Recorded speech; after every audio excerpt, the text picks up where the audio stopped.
We never heard that expression again until after the cyclone, when he proclaimed a new amnesty for political prisoners and authorized the return of all exiles except men of letters, of course.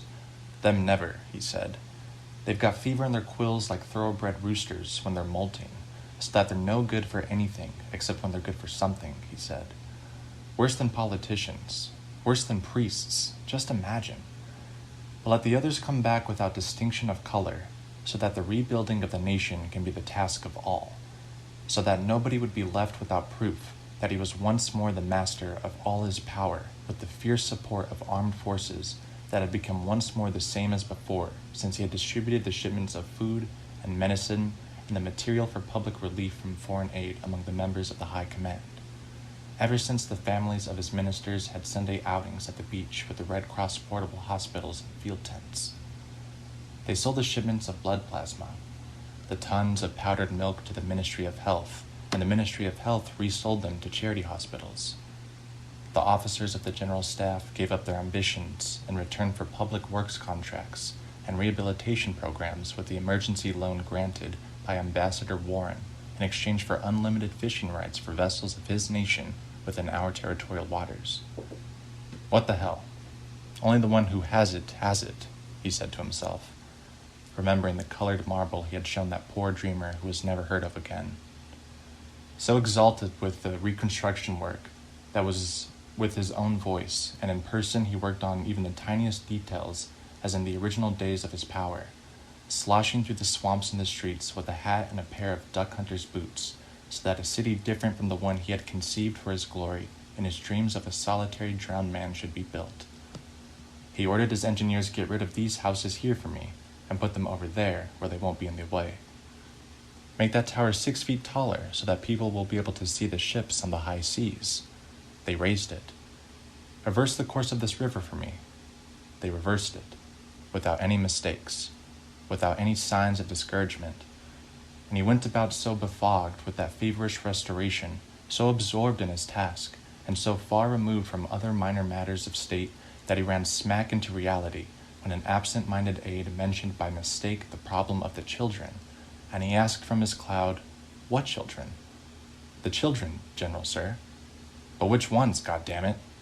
Because up till then they had hidden from him the fact that the army was keeping in secret custody the children who picked the lottery numbers for fear they would tell why the presidential ticket always won. They told the parents who complained that it wasn't true while they made up a better answer.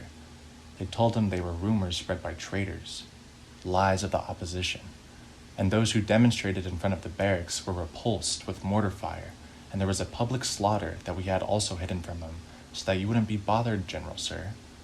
Because the fact was that the children were locked up in the dungeons of the harbor fort under the best of conditions, in excellent spirits and very good health. But the trouble is that now we don't know what to do with them, General Sir, and there are around 2,000 of them. The infallible method for winning the lottery had occurred to him without his looking for it, observing the inlaid numbers on billiard balls. And it had been such a simple and dazzling idea that he himself couldn't believe it when he saw the anxious crowd that had overflowed the main square since noontime, taking out their numbers in anticipation of the miracle under the broiling sun with a clamor of gratitude and signs painted with glory to the magnanimous one who distributes happiness, anachronistic wheels of fortune, and faded animal lotteries. The rubble of other worlds and other times that pillage in the realm of fortune in an attempt to thrive on the crumbs of so many illusions. They opened the balcony at 3 o'clock. They brought up the 3 children under the age of 7, chosen at random by the crowd itself, so that there would be no doubt concerning the honesty of the method. They gave each child a bag of a different color, after showing trustworthy witnesses that there were 10 billiard balls numbered from 1 to 0 inside each bag. Your attention, ladies and gentlemen. The throng held its breath. Each child with his eyes blindfolded will take a ball from each bag. First the child with the blue bag, then the one with the red, and last the one with the yellow. One after the other, the 3 children put their hands into their bags, felt at the bottom 9 balls that were just alike, and one that was ice cold.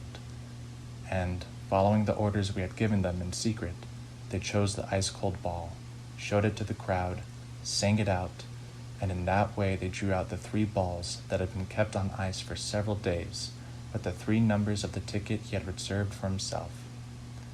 But we never thought about the children's telling it, General Sir. It occurred to us so late that there was nothing else to do but hide them 3 by 3, and then 5 by 5, and then 20 by 20. Just imagine, General Sir. So pulling on the thread of the plot, he ended up discovering that all of the officers in the high command of the land, sea, and air forces were implicated in the miraculous bounty of the national lottery. He found out that the first children went up on the balcony with the consent of their parents, and even trained by them in the illusory science of telling the numbers inlaid in ivory by touch, but that the following ones were brought up by force, because the rumor had spread that once the children went up, they didn't come back down. Their parents hid them. They buried them alive while the raiding parties that sought them in the middle of the night passed. The emergency forces did not cordon off the main square to control the public delirium, as they had told him, but to hold at bay the crowds that they herded like a drove of cattle with threads of death.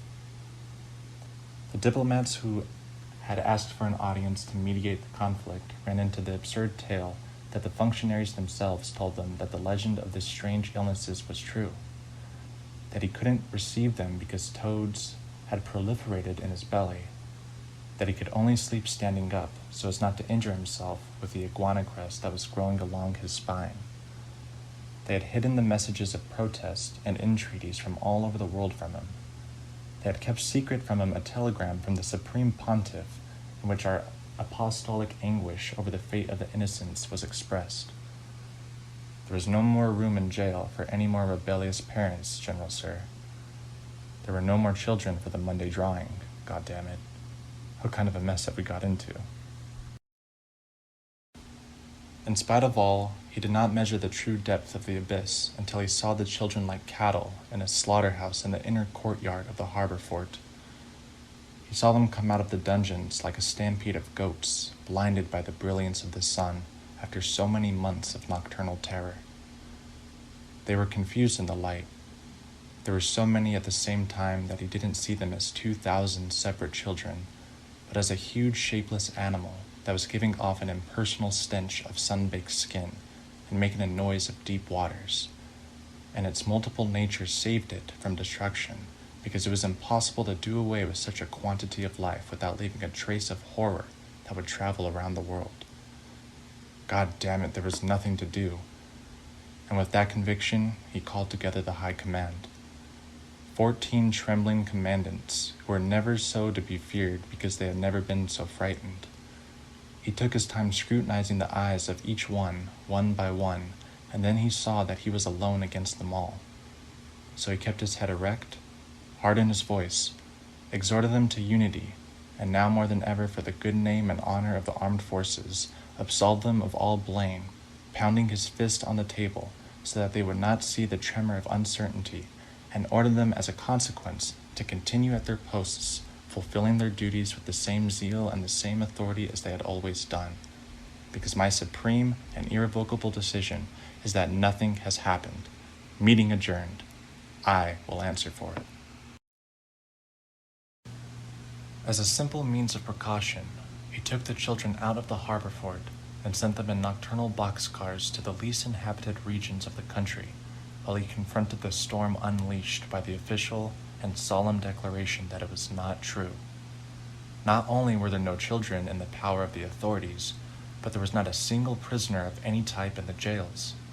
The rumor of the mass kidnapping was an infamous lie on the part of traitors to get people stirred up. The doors of the nation were open so that the truth could be established. Let people come and look for it. They came.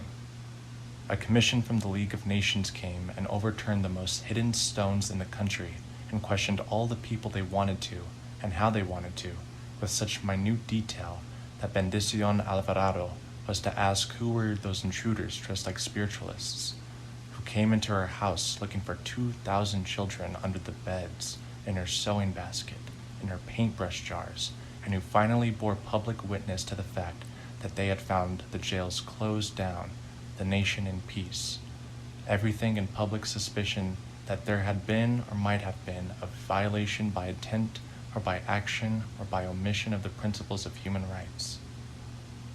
Rest easy, General. They left.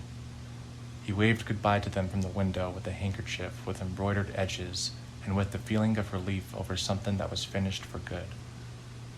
Goodbye, you horses' asses. Smooth sailing and a prosperous trip.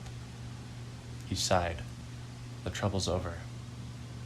But General Rodrigo de Aguilar reminded him no, the trouble wasn't over, because the children were still left, General Sir. And he slapped his forehead with the palm of his hand. God damn it! He'd forgotten completely. What'll we do with the children? Trying to free himself from that evil thought, while a drastic formula was taking shape in his mind, he had them take the children out of their hiding place in the jungle and carry them off in the opposite direction to the provinces of perpetual rain, where there were no treasonous winds to spread their voices, where the animals of the earth rotted away as they walked and lilies grew on words and octopuses swam among the trees. He ordered them taken to the Andean grottos of perpetual mists so that no one would find out where they were, for them to be transferred from the shady Novembers of putrefaction to the Februaries of horizontal days so that no one would know when they were. He sent them quinine tablets and wool blankets when he found out they were shivering with fever because for days and days they had been hidden in rice paddies with mud up to their necks so that the Red Cross airplanes wouldn't discover them. He had the light of the sun tinted red along with the glow of the stars to cure them of scarlet fever. He had them fumigated from the air with insecticides so that fat banana lice would not devour them. He sent them showers of candy and snowstorms of ice cream from airplanes and parachutes with loads of Christmas toys to keep them happy while a magical solution could occur to him. And in that way he was getting out of the reach of that evil memory. He forgot about them. He sank into the desolate swamp of the uncountable nights all the same of his domestic insomnia. He heard the metal blows strike 9 o'clock. He took down the hens who were sleeping on the cornices of Government House and took them to the chicken coop. He had not finished counting the creatures sleeping in the scaffolding when a mulatto servant girl came in to collect the eggs. He sensed the sunlight of her age, heard the sound of her bodice. He jumped on top of her. "Be careful, General," she murmured, trembling. "You'll break the eggs." "Let them break, goddammit," he said. He threw her down with a cuff without undressing her or getting undressed himself, disturbed by the anxiety to flee this Tuesday with its green shit snow, sleeping creatures. He slipped. He fell into the illusory vertigo of a precipice cut by livid stripes of evasion and outpourings of sweat, and the sighs of a wild woman and deceitful threats of oblivion. On the fallen woman he was leaving the curve of the urgent tinkle of the shooting star that was his gold spur, the trace of saltpeter from his wheeze of an urgent spouse, his dog whine, his terror of existing through the flash and the silent thunder of the instantaneous explosion of the deep spark. But at the bottom of the precipice there was the shitted slime again. The hen's insomniac sleep, the affliction of the mulatto girl who got up with her dress all smeared by the yellow molasses of the yolks, lamenting, "Now see what I told you, General? The eggs broke." And he muttered, trying to tame the rage of another love without love. "Write down how many there were," he told her. "I'll take it out of your wages." He left. It was 10 o'clock. He examined one by one the gums of the cows in the stables. He saw one of his women quartered by pain on the floor of her hut, and he saw the midwife who took from out of her insides a steaming baby with the umbilical cord wrapped around his neck. It was a boy. "What name shall we give him, General Sir?" "Whatever you feel like," he answered. It was 11 o'clock. As on every night during his regime, he counted the sentries, checked the locks, covered the bird cages, put out the lights. It was 12 o'clock. The nation was at peace. The world was asleep. He went to his bedroom through the darkened building across the strips of light from the fleeting dawns of the beacon turns. He hung up the lamp for leaving on the run. He put up the 3 bars, ran the 3 bolts, closed the 3 locks, sat down on the portable latrine.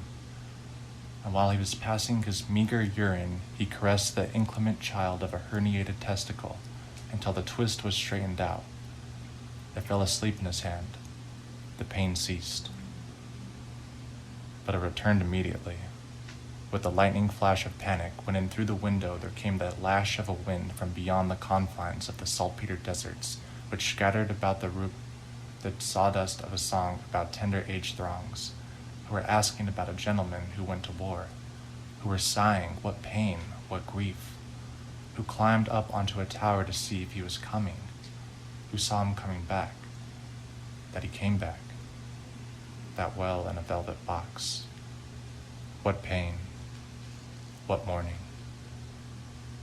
And it was a chorus of such numerous and distant voices that he could have gone to sleep with the illusion that the stars were singing. But he got up irate. "That's enough, goddammit," he shouted. "Either them or me," he shouted. And it was them.